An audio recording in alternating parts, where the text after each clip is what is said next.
ಎಲ್ಲರಿಗೂ ನಮಸ್ಕಾರ.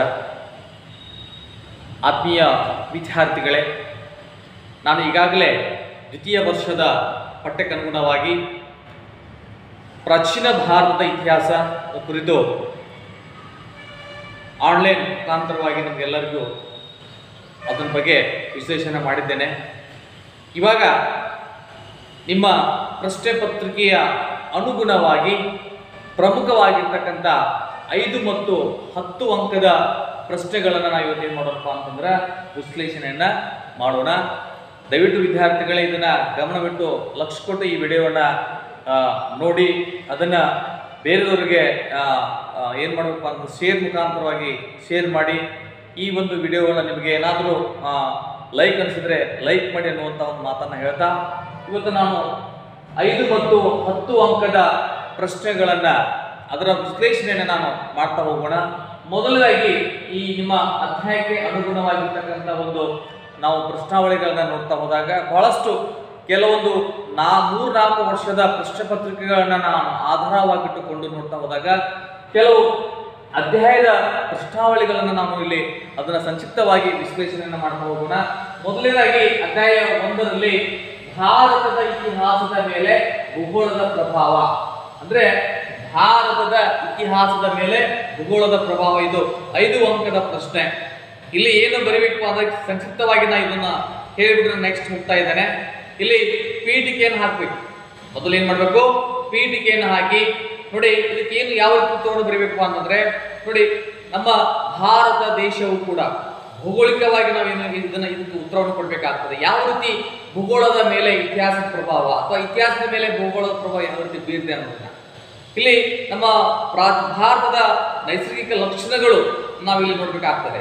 ಅಂದ್ರೆ ಪೀಠಿಕೆ ಏನಪ್ಪಾ ಅಂದ್ರೆ ನಮ್ಮ ಭಾರತ ದೇಶವು ಭಾರತದ ಅಂದ್ರೆ ಜಗತ್ತಿನ 8ನೇ ಒಂದು 7ನೇ ದೊಡ್ಡ ಒಂದು ರಾಷ್ಟ್ರವಾಗಿದೆ. ಇದು ತನ್ನದೇ ಆಗಿರ್ತಕ್ಕಂಥ ಒಂದು ಭೌಗೋಳಿಕ ಲಕ್ಷಣಗಳನ್ನು ಒಳಗೊಂಡಿರ್ತಕ್ಕಂಥ ಒಂದು ಭವ್ಯವಾಗಿರ್ತಕ್ಕಂಥ ಒಂದು ಪರ್ಯಾಯ ದ್ವೀಪದ ಪ್ರಸ್ಥಭೂಮಿಯಾಗಿದೆ ಅಂತ ನಾವಿಲ್ಲಿ ಅದನ್ನು ಬರೆದು ಈ ಭಾರತದ ಭೌಗೋಳಿಕ ಲಕ್ಷಣಗಳನ್ನು ನಾವು ಅವಲೋಕನ ಮಾಡ್ತಾ ಹೋದಾಗ ಅಲ್ಲಿ ಹಿಮಾಲಯ ಪರ್ವತಗಳಂತ ಬರ್ತವೆ, ಉತ್ತರ ಭಾರತದ ನದಿ ಬಯಲುಗಳಂತ ಬರ್ತವೆ, ಹಾಗೇನೆ ಮರುಭೂಮಿ ಪ್ರದೇಶಗಳು, ಪ್ರಸ್ಥಭೂಮಿಗಳು, ಕಡಲ ತೀರಗಳು, ನದಿಗಳು, ಸದಾಕಾಲ ತುಂಬಿ ಹರಿತಕ್ಕಂಥ ನದಿಗಳು, ಇವೆಲ್ಲ ಈ ಭಾರತದ ಇತಿಹಾಸದ ಮೇಲೆ ಭೂಗೋಳದ ಒಂದು ಪ್ರಭಾವವನ್ನು ನಾವು ಇಲ್ಲಿ ನೋಡ್ತಾ ಹೋಗ್ತೇವೆ. ಇದು ಪ್ರಮುಖವಾಗಿರ್ತಕ್ಕಂಥ ಒಂದು ಪ್ರಶ್ನೆ. ಇನ್ನ ವಿವಿಧತೆಯಲ್ಲಿ ಏಕತೆ ಭಾರತ ನೋಡಿ, ಇದು ಕೂಡ ಪ್ರಮುಖವಾಗಿರ್ತಕ್ಕಂಥ 5 ಅಂಕದ ಪ್ರಶ್ನೆ. ಇಲ್ಲಿ ನಾವು ಪೀಠಿಕೆಯನ್ನು ನೋಡ್ತಾ ಹೋದಾಗ ಭಾರತವು ಕೂಡ ಜಗತ್ತಿನ ವಿಶಿಷ್ಟ ಸಂಸ್ಕೃತಿಗಳಲ್ಲಿ ಒಂದು ಶ್ರೇಷ್ಠ ಸಂಸ್ಕೃತಿ ಅಂತಂದ್ರೆ ಅದು ನಮ್ಮ ಭಾರತ ದೇಶದ ಸಂಸ್ಕೃತಿ. ಇಲ್ಲಿ ಹಲವಾರು ಧರ್ಮಗಳ, ಹಲವಾರು ಭಾಷೆಗಳ ಒಂದು ಹಲವಾರು ಐತಿಹಾಸಿಕ ಸಂಸ್ಕೃತಿಗಳ ಒಂದು ತಾಣವಾಗಿದೆ. ಹೀಗಾಗಿ ವಿವಿಧತೆಯಲ್ಲಿ ಏಕತೆಯನ್ನು ಬಿಂಬಿಸುವಂತಹ ಒಂದು ಸರ್ವಶ್ರೇಷ್ಠ ದೇಶವೆಂತಂದ್ರೆ ಅದು ನಮ್ಮ ಭಾರತ ದೇಶ. ಅದಕ್ಕೆ ಸಂಬಂಧಪಟ್ಟತಕ್ಕಂಥ ಅಂಶಗಳನ್ನು ನೋಡ್ತಾ ಹೋದಾಗ ಭೌಗೋಳಿಕ ವೈವಿಧ್ಯತೆ, ಧಾರ್ಮಿಕ ವೈವಿಧ್ಯತೆ, ಸಾಮಾಜಿಕ ವೈವಿಧ್ಯತೆ, ಆರ್ಥಿಕ ವೈವಿಧ್ಯತೆ, ಆಡಳಿತಾತ್ಮಕ ವೈವಿಧ್ಯತೆ, ಶೈಕ್ಷಣಿಕ ವೈವಿಧ್ಯತೆ, ಹೀಗೆ ಹಲವಾರು ರೀತಿಯ ಒಂದು ವೈವಿಧ್ಯತೆಗಳನ್ನ ನಾವು ಕಂಡರೂ ಕೂಡ ಅಲ್ಲಿ ನಾವು ಏಕತೆಯನ್ನು ಸಾಧಿಸತಕ್ಕಂಥ ಒಂದು ಏಕೈಕ ರಾಷ್ಟ್ರವೆಂತಂದ್ರೆ ಅದು ನಮ್ಮ ಭಾರತ ದೇಶ. ಹೀಗೆ ಇದು ಪ್ರಮುಖವಾಗಿರ್ತಕ್ಕಂಥ ಒಂದು 2ನೇ ಪ್ರಶ್ನೆ. ಹೀಗೆ ಬರೀಬೇಕು. ಇನ್ನು ಆರ್ಯರ ಸಾಮಾಜಿಕ ಸ್ಥಿತಿನ ವಿವರಿಸಿರಿ, ಇದು ಕೂಡ ಬಹಳಷ್ಟು ಪ್ರಮುಖವಾಗಿರ್ತಕ್ಕಂಥ 5 ಅಂಕದ ಪ್ರಶ್ನೆ. ಅಧ್ಯಾಯ 4ರಲ್ಲಿ ಬರ್ತಕ್ಕಂಥದ್ದು. ಆರ್ಯರು ವೈದಿಕ ಸಂಸ್ಕೃತಿಯಲ್ಲಿ ಉತ್ತರ ವೇದಗಳ ಕಾಲದಲ್ಲಿ ಮತ್ತು ನಂತರದ ವೇದಗಳ ಕಾಲದಲ್ಲಿ, ಪೂರ್ವ ವೇದಗಳ ಕಾಲದಲ್ಲಿ ಆರ್ಯರು ಯಾವಾಗೆ ಅವರ ಒಂದು ಸಾಮಾಜಿಕ ಜೀವನ ಹೆಂಗಿತ್ತು, ಅವರ ಉಡುಗೆ ತೊಡುಗೆಗಳು, ಆಭರಣಗಳು ಯಾವ ರೀತಿ ಇತ್ತು, ಅವರ ವರ್ಗ ವಿಂಗಡಣೆ ಯಾವ ರೀತಿ ಇತ್ತು ಅನ್ನೋದ್ರ ಬಗ್ಗೆ ನಾವೇನ್ ಮಾಡೋಣ ಅಲ್ಲಿ ನೋಡ್ತಾ ಹೋಗೋಣ. ಅಂದ್ರೆ ವರ್ಗ ವಿಂಗಡಣೆ, ಅವರ ಉಡುಪು, ಆಹಾರ ಪದ್ಧತಿ, ಮನರಂಜನೆ, ಇವು ಆರ್ಯರ ಸಾಮಾಜಿಕ ಸ್ಥಿತಿಯನ್ನು ಗುರುತಿಸುವಂತಹ ಪ್ರಮುಖ ಅಂಶಗಳಾಗಿದ್ದಾವೆ. ಇನ್ನ ಹೊಸ ಧರ್ಮದ ಉದಯಕ್ಕೆ ಕಾರಣಗಳು, ಇದು ಕೂಡ ಮಹತ್ವದವಾಗಿರ್ತಕ್ಕಂಥ ಒಂದು ಪ್ರಶ್ನೆ. ನೋಡಿ, ಕ್ರಿಸ್ತಪೂರ್ವ 6ನೇ ಶತಮಾನದಲ್ಲಿ ಉಗಮವಾಗಿರ್ತಕ್ಕಂಥ 2 ಸರ್ವಶ್ರೇಷ್ಠ ಧರ್ಮಗಳಲ್ಲಿ ಒಂದಾಗಿರ್ತಕ್ಕಂಥ ಜೈನ ಧರ್ಮ ಮತ್ತು ಬೌದ್ಧ ಧರ್ಮಗಳಾಗಿದ್ದಾವೆ. ಈ 2 ಧರ್ಮಗಳ ಉದಯಕ್ಕೆ ಕಾರಣಗಳು ಏನು ಅನ್ನೋದ್ರ ಬಗ್ಗೆ ನಾವು ಇಲ್ಲಿ ಚರ್ಚೆ ಮಾಡಬೇಕಾಗ್ತದೆ. ಅಲ್ಲಿ ಏನಪ್ಪಾ ಅಂತಂದ್ರೆ ಜೈನ ಧರ್ಮ ಮತ್ತು ಬೌದ್ಧ ಧರ್ಮ. ಹಾಗಾದ್ರೆ ಈ ವೈದಿಕ ಸಂಸ್ಕೃತಿಯಲ್ಲಿ ಆರ್ಯರು ಯಾವ ರೀತಿ ಜೀವನವನ್ನು ಮಾಡ್ತಾ ಇದ್ರು, ಅವರ ಜೀವನ ಹೇಗಿತ್ತು, ಅವರ ಧಾರ್ಮಿಕ ವಿಧಿವಿಧಾನಗಳು ಹೇಗಿದ್ದು ಅನ್ನೋದನ್ನ ಆಧಾರವಾಗಿಟ್ಟುಕೊಂಡು ನೋಡ್ತಾ ಹೋದಾಗ ಅಲ್ಲಿ ಅವರ ಆಚರಣೆಗಳು, ಅವರ ಮಂತ್ರಗಳ ಪಠಣ ಆಗಿರ್ಬೋದು, ಪ್ರಾಣಿ ಬಲಿ ಆಗಿರ್ಬೋದು, ಅವರ ಏನಪ್ಪ ಮಹಾನ್ ವ್ಯಕ್ತಿಗಳ ಒಂದು ಪುನರುತ್ಥಾನ, ಅವರ ವ್ಯಕ್ತಿತ್ವ, ಜೈನ ಮಹಾವೀರ ಮತ್ತು ಬುದ್ಧನ ಒಂದು ಜನನ, ಇವೆಲ್ಲ ಈ ಹೊಸ ಧರ್ಮಗಳ ಉದಯಕ್ಕೆ ಕಾರಣಗಳಾಗಿದ್ದಾವೆ. ಇದು ನಾವಿಲ್ಲಿ ಸಂಕ್ಷಿಪ್ತವಾಗಿ ಹೇಳ್ತಾ ಇದ್ದೇನೆ. ಇನ್ನ ಮಹಾವೀರನ ಜೀವನ ಮತ್ತು ಬೋಧನೆಗಳನ್ನು ವಿವರಿಸಿರಿ. ಇದು ಕೂಡ ಮಹತ್ವದ 5 ಅಂಕದ ಪ್ರಶ್ನೆ ಇದೆ ವಿದ್ಯಾರ್ಥಿಗಳೇ, ಲಕ್ಷ್ಯ ಕೇಳಿ. ಈ ಒಂದು ಮಹಾವೀರನ ಒಂದು ಸಾಮರಸ್ಯಕ್ಕೆ ಕ್ರಿಸ್ತಪೂರ್ವ 6ನೇ ಶತಮಾನದಲ್ಲಿ ಉಗಮವಾಗಿರ್ತಕ್ಕಂಥ ಒಂದು ಏಕೈಕ ಧರ್ಮವೆಂದರೆ ಅದು ಜೈನ ಧರ್ಮ. ಜೈನ ಧರ್ಮದ ಒಂದು ಜನಪ್ರಿಯ ಸ್ಥಾಪಕ ಯಾರಪ್ಪ ಅಂದ್ರೆ ಜೈನ ಧರ್ಮವನ್ನು ಜನಪ್ರಿಯಗೊಳಿಸುವ ಯಾರಪ್ಪ ಅಂದ್ರೆ ಮಹಾವೀರ, ಅಂದ್ರೆ ವರ್ಧಮಾನ ಮಹಾವೀರ ಅಂತ ಹೇಳ್ತಾರೆ. ಸಾಮರಸ್ಯಕ್ಕೆ ಪೂರ್ವ 599ರಲ್ಲಿ ಜನಿಸ್ತಾನೆ. 527ರಲ್ಲಿ ಆತನ ಮರಣ ಆಗ್ತದೆ. ಬಿಹಾರದ ಪಾವ ಅನ್ನುವಂಥ ಒಂದು ಸ್ಥಳದಲ್ಲಿ. ಅವನ ತಂದೆ ತಾಯಿ ಯಾರು ಅನ್ನೋದ್ರ ಬಗ್ಗೆ ಪೀಠಿಕೆಲ್ಲ ನಾವು ಬರಿತಾ ಹೋಗ್ತೀವಿ. ಅವನ ಜೀವನ ಹೇಗಿತ್ತು, ಅವನು ಮಾಡಿರ್ತಕ್ಕಂಥ ಬೋಧನೆಗಳು ಯಾವುವು ಅನ್ನೋದ್ರ ಬಗ್ಗೆ ನೀವೇನ್ ಮಾಡಬೇಕು ಅಂದ್ರೆ ಅದನ್ನ ಲಕ್ಷ್ಯ ಕೊಟ್ಟು ಅದನ್ನು ನೋಟ್ಸ್ಗಳನ್ನ ಮಾಡ್ಕೋಬೇಕಾಗ್ತದೆ. ಇದು ಮಹಾವೀರನ ಜೀವನ ಮತ್ತು ಬೋಧನೆಗಳನ್ನ ವಿವರಿಸಿರಿ. ಇನ್ನ ಬುದ್ಧನ ಜೀವನ ಮತ್ತು ಬೋಧನೆಗಳು ನೋಡಿ, ಕ್ರಿಸ್ತಪೂರ್ವ 6ನೇ ಶತಮಾನದಲ್ಲಿ ಉಗಮವಾಗಿರ್ತಕ್ಕಂಥ ಇನ್ನೊಂದು ಶ್ರೇಷ್ಠ ಧರ್ಮಗಳಲ್ಲಿ ಒಂದು ಯಾವುದಪ್ಪ ಅಂತಂದ್ರೆ ಬೌದ್ಧ ಧರ್ಮ. ಈ ಬೌದ್ಧ ಧರ್ಮದ ಸಂಸ್ಥಾಪಕ ಗೌತಮ ಬುದ್ಧ. ಅಂದ್ರೆ ಸಿದ್ಧಾರ್ಥ ಅನ್ನುವಂಥ ಒಂದು ಪದನಾಮದಿಂದ ಸರ್ವಶ್ರೇಷ್ಠ ವರೇಣ್ಯರಲ್ಲಿ ಯಾರಪ್ಪ ಅಂತಂದ್ರೆ ಗೌತಮ ಬುದ್ಧನು ಕೂಡ ಒಬ್ಬನಾಗಿದ್ದಾನೆ. ಅವನ ಸ್ಥಾಪಿತವಾಗಿರ್ತಕ್ಕಂಥ ಒಂದು ಮಹಾನ್ ಧರ್ಮವೇ ಬೌದ್ಧ ಧರ್ಮ. ಇಲ್ಲಿ 10 ಅಂಕದ ಪ್ರಶ್ನೆ ಇದೆ. ಇಲ್ಲಿ ಏನು ಯಾವ ರೀತಿ ಬರೀಬೇಕು ಅಂದ್ರೆ 10 ಅಂಕದಲ್ಲಿ ಪೀಠಿಕೆ ರೂಪದಲ್ಲಿ ಯಾವ ರೀತಿ ಬರೀಬೇಕು ನೋಡಿ. ಏಷ್ಯಾದ ಅರ್ನಾಲ್ಡ್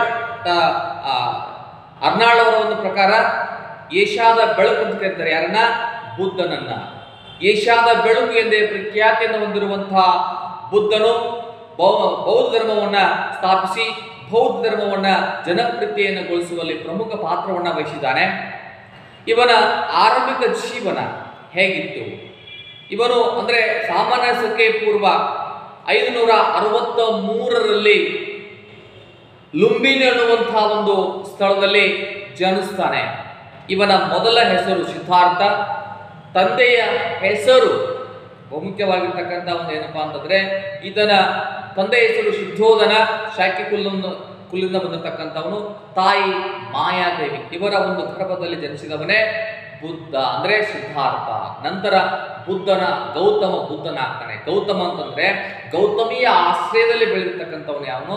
ಬುದ್ಧ ಸಿದ್ಧಾರ್ಥ ಆಗಿದ್ದರಿಂದ ಅವನನ್ನ ಗೌತಮಿ ಅಥವಾ ಗೌತಮ ಬುದ್ಧ ಅಂತಲೂ ಕೂಡ ಕರೀತಾರೆ. ತಥಾಗತ ಅಂತ ಕರೀತಾರೆ. ಸತ್ಯವನ್ನ ಅರಿತುಕೊಂಡವ ಯಾವನು? ಅವನು ತಥಾಗತ. ಅವನು ಯಾರು? ಗೌತಮ ಬುದ್ಧ.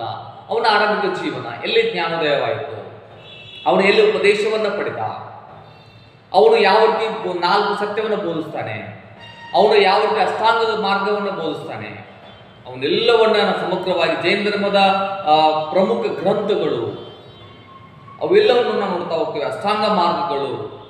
ಹಾಗೇನೆ ಆ ಬುದ್ಧ ಬೌದ್ಧ ಧರ್ಮವನ್ನ ಜನಪ್ರಿಯತೆಗೋಸ್ಕರ ಏನೇನು ಮಾಡಿದ ಇವೆಲ್ಲವನ್ನ ನಾವು ನೋಡ್ತಾ ಹೋಗುವುದು ಎಲ್ಲಿಪ್ಪ ಅಂತ ಕೇಳಿದ್ರೆ ಈ ಬುದ್ಧನ ಜೀವನ ಮತ್ತು ಬೋಧನೆಗಳನ್ನ ಅಲ್ಲಿ ನಾವು ನೋಡ್ಬೇಕಾಗ್ತದೆ. ದಯವಿಟ್ಟು ವಿದ್ಯಾರ್ಥಿಗಳು ಈ ಪ್ರಶ್ನೆಯನ್ನ ಲಕ್ಷ್ಯ ಕೊಟ್ಟು ಓದಿ ಅದನ್ನ ನೋಟ್ಸ್ ಅನ್ನು ಮಾಡ್ಕೊಳ್ಬೇಕು ಅನ್ನುವಂತ ಒಂದು ಮಾತನ್ನ ಹೇಳ್ತಾ ಇನ್ನ ಅಧ್ಯಾಯ 4.3 ಅಂದ್ರೆ 4.3 ಇದು ಭಾರತದ ಪ್ರಪ್ರಥಮ ದಕ್ಷಿಣ ಭಾರತದಲ್ಲಿ ಉದಯವಾಗಿರ್ತಕ್ಕಂಥ ಪ್ರಪ್ರಥಮ ಮಹಾನ್ ಸಾಮ್ರಾಜ್ಯವೆಂದರೆ ಮೊದಲ ಸಾಮ್ರಾಜ್ಯವೆಂತಂದ್ರೆ ಅದು ಮೌರ್ಯರ ಸಾಮ್ರಾಜ್ಯವಾಗಿದೆ. ಈ ಮೌರ್ಯ ಸಾಮ್ರಾಜ್ಯದ ಸ್ಥಾಪಕನಾಗಿರ್ತಕ್ಕಂಥ ಚಂದ್ರಗುಪ್ತ ಮೌರ್ಯನಿಂದ ಸ್ಥಾಪಿಸಲ್ಪಟ್ಟತಕ್ಕಂಥ ಒಂದು ಮಹಾನ್ ಸಾಮ್ರಾಜ್ಯವೇ ಅದು ಮೌರ್ಯ ಸಾಮ್ರಾಜ್ಯವಾಗಿದೆ. ಹಾಗಾಗಿ ಈ ಚಂದ್ರಗುಪ್ತನ ಮೌರ್ಯನಿಂದ ಸ್ಥಾಪಿಸಲ್ಪಟ್ಟತಕ್ಕಂಥ ಒಂದು ಮಹಾನ್ ಸಾಮ್ರಾಜ್ಯ ನೋಡೋದಾದ್ರೆ ಅವನ ಆಳ್ವಿಕೆ ಯಾವ ರೀತಿ ಅನ್ನೋದ್ರ ಬಗ್ಗೆ ನೋಡ್ತಾ ಹೋಗಬೇಕಾಗ್ತದೆ. ಇಲ್ಲಿ ಪ್ರಮುಖವಾಗಿರ್ತಕ್ಕಂಥ ಒಂದು ಪ್ರಶ್ನೆ ಏನಪ್ಪಾ ಅಂದ್ರೆ ಮೌರ್ಯರ ಆಡಳಿತವನ್ನ ವಿವರಿಸಿರಿ. ಈ ಮೌರ್ಯ ಆಡಳಿತದಲ್ಲಿ ಬರ್ತಕ್ಕಂಥ ಕೇಂದ್ರಾಡಳಿತ ಪದ್ಧತಿ ಆಗಿರ್ಬೋದು, ಪ್ರಾಂತೀಯ ಆಡಳಿತ ಆಗಿರ್ಬೋದು, ಸೈನ್ಯಾಡಳಿತ ಆಗಿರ್ಬೋದು, ನ್ಯಾಯಾಂಗೀಯ ಆಡಳಿತ ಆಗಿರ್ಬೋದು, ಕೊನೆಯದಾಗಿರ್ತಕ್ಕಂಥ ಗ್ರಾಮಾಡಳಿತ, ಈ 4 ರೀತಿಯ ಆಡಳಿತವನ್ನು ನೋಡ್ತಕ್ಕಂಥದ್ದು ಅದು ಮೌರ್ಯರ ಆಡಳಿತ. ಅದೇ ರೀತಿ 10 ಅಂಕದ ಪ್ರಶ್ನೆ, Ashoka the great of the Ashoka. ಅಶೋಕನ ಕುರಿತು ಬರ್ತಕ್ಕಂಥ ಒಂದು ಮಹತ್ವದ ಪ್ರಶ್ನೆ ಏನಪ್ಪಾ ಅಂದ್ರೆ ಅಶೋಕನ ಜೀವನ ಮತ್ತು ಸಾಧನೆಗಳನ್ನ ವಿವರಿಸಿರಿ. ಇಲ್ಲಿ ನಾನು 10 ಅಂಕದ ಪ್ರಶ್ನೆ, ಬಹಳಷ್ಟು ಮಹತ್ವವಾಗಿರ್ತಕ್ಕಂಥ ಪ್ರಶ್ನೆ ಯಾವ ರೀತಿ ಬರೀಬೇಕು ಅಂತಂದ್ರೆ ಮೊದಲಿಗೆ ಪೀಠಿಕೆಯನ್ನು ಹಾಕಬೇಕು. ಮೌರ್ಯ ಸಾಮ್ರಾಜ್ಯದಲ್ಲಿ ಸರ್ವಶ್ರೇಷ್ಠ ದೊರೆಗಳಲ್ಲಿ ಒಬ್ಬನೇ ಯಾರಪ್ಪ ಅಂದ್ರೆ ಅಶೋಕ. ಯಾವ ರೀತಿ ಆತನೋ ಉಪಗುಪ್ತ ಅನ್ನುವಂತಹ ಬೌದ್ಧ ಮುನಿಯ ಮುಖಾಂತರವಾಗಿ ಬೌದ್ಧ ಧರ್ಮವನ್ನ ಸ್ವೀಕರಿಸಿ ಬೌದ್ಧ ಧರ್ಮವನ್ನ ಬಹಳಷ್ಟು ಜನಪ್ರಿಯತೆಯನ್ನು ಗೊಳಿಸುವಲ್ಲಿ ಮತ್ತು ಶಾಸನಗಳನ್ನ ಹೊರಡಿಸಿದಂತಹ ಏಕೈಕ ರಾಜರಂತಂದ್ರೆ ಅಶೋಕ. ಹಾಗಾಗಿ ಆತನನ್ನ ಅಶೋಕ ದಿ ಗ್ರೇಟ್, ಅಶೋಕ ಮಹಾಶಯ ಅಂತಲೂ ಕೂಡ ನಮ್ಮ ಪ್ರಾಚೀನ ಭಾರತದಲ್ಲಿ ಕರೀತಾರೆ. ಅವನ ಆರಂಭಿಕ ಜೀವನ 100 ಸಹೋದರ ಅಂದ್ರೆ ತನ್ನ 99 ಸಹೋದರನ್ನ ಕೊಂದು ಆತ ಚಂಡಾಶೋಕನಾಗ್ತಾನೆ ಅಂತ ಹೇಳ್ತಾರೆ ಇತಿಹಾಸಕಾರರು. ಹಾಗೇನೆ ಅವರ ಮೌರ್ಯ ಸಾಮ್ರಾಜ್ಯದ ಇತಿಹಾಸವನ್ನು ತಿಳ್ಕೊಳ್ಳಿಕ್ಕೆ ಶಾಸನಗಳು ಯಾವುವು? ಇಲ್ಲಿ ಚಾಣಕ್ಯನ ಒಂದು ಅರ್ಥಶಾಸ್ತ್ರ ಆಗಿರ್ಬೋದು, ಹಾಗೇನೆ ವಿದೇಶಿ ಬರಹಗಳಲ್ಲಿ ಒಂದಾಗಿರ್ತಕ್ಕಂಥ ಏನಪ್ಪಾ ಅಂತಂದ್ರೆ ಈ ಮೆಗಸ್ತನೀಸನ ಇಂಡಿಕಾ ಗ್ರಂಥ ಆಗಿರ್ಬೋದು, ದೇವಿ ಚಂದ್ರಗುಪ್ತಂ ಅನ್ನುವಂತಹ ಒಂದು ಕೃತಿ ಆಗಿರ್ಬೋದು, ಮುದ್ರಾರಾಕ್ಷಕ ಅನ್ನುವಂತಹ ಒಂದು ಕೃತಿಗಳಾಗಿರ್ಬೋದು, ಇವೆಲ್ಲ ಮೌರ್ಯರ ಆಡಳಿತವನ್ನು ತಿಳ್ಕೊಳ್ಳಿಕ್ಕೆ ಮತ್ತು ಅಶೋಕನ ವ್ಯಕ್ತಿತ್ವದ ಬಗ್ಗೆ, ಅವನ ಸಾಧನೆಗಳ ಬಗ್ಗೆ, ಅವನ ಹೊರಡಿಸ್ತಕ್ಕಂಥ ಶಾಸನಗಳ ಬಗ್ಗೆ ತಿಳ್ಕೊಳ್ಳಿಕ್ಕೆ ಏಕೈಕವಾಗಿರ್ತಕ್ಕಂಥ ಮೂಲಾಧಾರಗಳು. ಹಾಗೆ ಅವನ ಪ್ರಮುಖವಾಗಿರ್ತಕ್ಕಂಥ ಶಾಸನಗಳು ಯಾವುವು? ನಮ್ಮ ಕರ್ನಾಟಕದಲ್ಲಿ ಸಿಕ್ಕಿದಾವೆ, ಭಾರತದಲ್ಲಿ ಸಿಕ್ಕಿದಾವೆ. ಕಳಿಂಗ ಯುದ್ಧ ಎಲ್ಲಿಳಿತು? ಕಳಿಂಗ 13ರ ಬಂಡೆಗಳು ಶಾಸನ ಕಳಿಂಗ ಯುದ್ಧದ ಬಗ್ಗೆ ಹೇಳ್ತದೆ.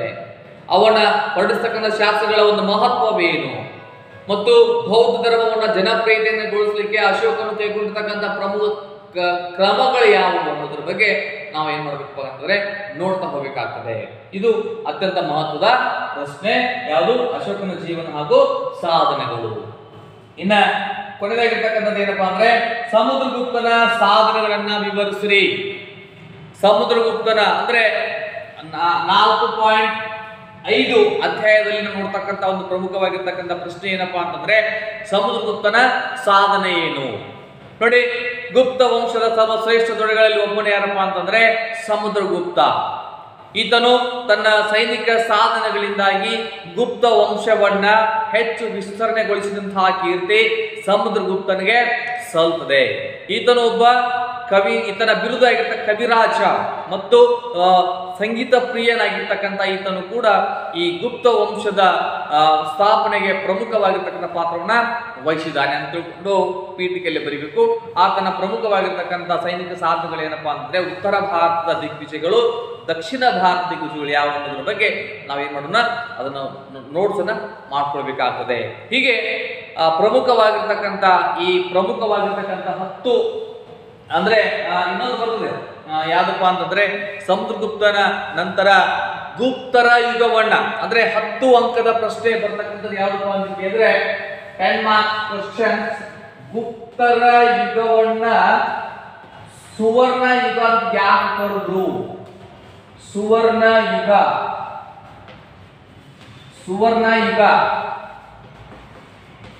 ಯಾಕೆ ಕರೆದ್ರು ಅನ್ನುವಂತ ಒಂದು 10 ಅಂಕದ ಪ್ರಶ್ನೆ. ಎಷ್ಟು ಅಂಕದಲ್ಲಿ?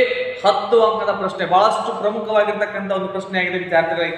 ಈ ಪ್ರಶ್ನೆ ಕೂಡ ನಿಮ್ಮ ಪರೀಕ್ಷೆಗೆ ಬಿದ್ದಿರುವಂತಹ ಒಂದು ಪ್ರಶ್ನೆ ಆಗಿರೋದ್ರಿಂದ ಇದನ್ನು ಯಾವ ರೀತಿ ಬರಬೇಕು ಅನ್ನೋದನ್ನ ನಾನು ಹೇಳ್ತಾ ಮೊದಲಿಗೆ ಪೀಠಿಕೆಯನ್ನು ಹಾಕಿ, ಅಂದ್ರೆ ಈ ಪ್ರಾಚೀನ ಅಂದ್ರೆ ಗುಪ್ತರ ಯುಗವನ್ನ ನಾವು ಸುವರ್ಣ ಯುಗ ಅಂತ ಯಾಕೆ ಕರಿತೀವಿ ಅಂದ್ರೆ ಅದನ್ನು ನಾವು ಪೀಠಿಕೆಯನ್ನು ನೋಡ್ತಾ ಹೋದಾಗ ಇಲ್ಲಿ ಗುಪ್ತರು ಕೂಡ ಸಾಮಾಜಿಕವಾಗಿ, ಧಾರ್ಮಿಕವಾಗಿ, ಆರ್ಥಿಕವಾಗಿ, ಸಾಂಸ್ಕೃತಿಕವಾಗಿ, ವೈಜ್ಞಾನಿಕವಾಗಿ ಸರ್ವಶ್ರೇಷ್ಠ ಸಾಧನೆಗಳನ್ನ ಹೊಂದಿರತಕ್ಕಂಥ ಶ್ರೇಷ್ಠ ದಕ್ಷಿಣ ಭಾರತದ ಒಂದು ಮಹಾನ್ ಸಾಮ್ರಾಜ್ಯವೆಂತಂದ್ರೆ ಅದು ಗುಪ್ತ ಸಾಮ್ರಾಜ್ಯ.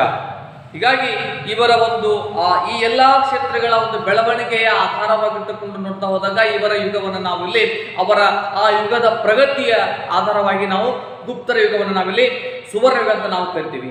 ಅದಕ್ಕೆ ಸಂಬಂಧಪಟ್ಟಿರ್ತಕ್ಕಂಥ ಪ್ರಮುಖ ಅಂಶಗಳನ್ನ ನೋಡ್ತಾ ಹೋದಾಗ ಹಿಂದೂ ಧರ್ಮದ ಪುನರುತ್ಥಾನ ಆಗಿರ್ಬೋದು, ಅವರ ಏನಪ್ಪಾ ಅಂತಂದ್ರೆ ಧಾರ್ಮಿಕ ಒಂದು ಬೆಳವಣಿಗೆ ಆಗಿರ್ಬೋದು, ಅವರ ಒಂದು ಏನಪ್ಪಾ ಅಂತಂದ್ರೆ ಆರ್ಥಿಕವಾಗಿರ್ತಕ್ಕಂಥ ಒಂದು ಬೆಳವಣಿಗೆ ಅಥವಾ ಪ್ರಗತಿ, ವೈಜ್ಞಾನಿಕವಾಗಿರ್ತಕ್ಕಂಥ ಒಂದು ಪ್ರಗತಿ, ಶೈಕ್ಷಣಿಕ ಪ್ರಗತಿ, ಹಾಗೇನೆ ಖಗೋಳ, ಗಣಿತ, ಇವೆಲ್ಲ ಗೊತ್ತಿರಲಿ ನಿಮಗೆ. ಧನ್ವಂತರಿ ಅಂತ ಬರ್ತಾನೆ, ವೈದ್ಯಶಾಸ್ತ್ರದ ಪಿತಾಮಹ, ಭಾರತದ ವೈದ್ಯಶಾಸ್ತ್ರದ ಪಿತಾಮಹ ಅಂತ ಬರ್ತಾನೆ.